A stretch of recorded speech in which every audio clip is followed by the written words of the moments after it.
شروع کرتا ہوں اللہ تعالیٰ کے نام سے جو بڑا مہربان نہایت رحم والا ہے۔ حضرت عمر رضی اللہ تعالیٰ عنہ کے دور خلافت میں مدینہ میں ایک گانا گانے والا رہتا تھا جو گانے گایا کرتا تھا۔ جب اس کی عمر 80 سال ہو گئی تو اس کی آواز نے اس کا ساتھ چھوڑ دیا۔ اب کوئی اس کا گانا نہیں سنتا تھا۔ گھر میں فکر و فاقے نے ڈیرے ڈال لیے، ایک ایک کر کے گھر کا سارا سامان بک گیا۔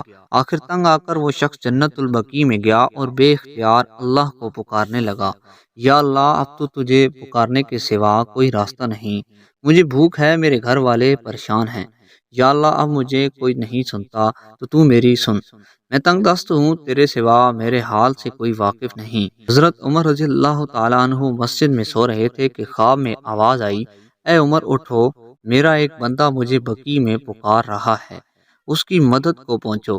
حضرت عمر رضی اللہ تعالیٰ عنہ نے جب یہ سنا تو ننگے سر ننگے پیر جنت البقیع کی طرف دوڑے۔ دیکھتے ہیں کہ جھاڑیوں کے پیچھے ایک شخص دھاڑے مار مار کر رو رہا ہے۔ اس نے جب حضرت عمر کو آتے دیکھا تو بھاگنے لگا، سمجھا کہ شاید حضرت عمر رضی اللہ تعالیٰ عنہ کوڑا لے کر آ رہے ہیں۔ حضرت عمر رضی اللہ تعالیٰ عنہ نے کہا، رکو، کہاں جا رہے ہو؟ میں تمہاری مدد کے لیے آیا ہوں۔ وہ بولا، آپ کو کس نے بھیجا ہے؟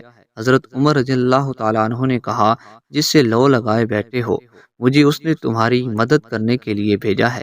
یہ سننا تھا وہ شخص گھٹنوں کے بل گرا اور دھاڑے مار مار کر رونے لگا اور کہنے لگا، یا اللہ ساری زندگی تیری نافرمانی کی، تجھے بھلائے رکھا، یاد بھی کیا تو روٹی کے لیے، اور تو نے اس پر بھی لبیک کہا اور میری مدد کے لیے اپنے اتنے عظیم بندے کو بھیجا، میں تیرا مجرم ہوں، یا اللہ مجھے معاف کر دے، مجھے معاف کر دے۔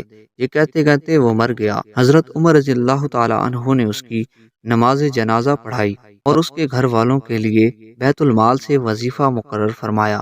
بے شک اللہ بڑا غفور الرحیم ہے۔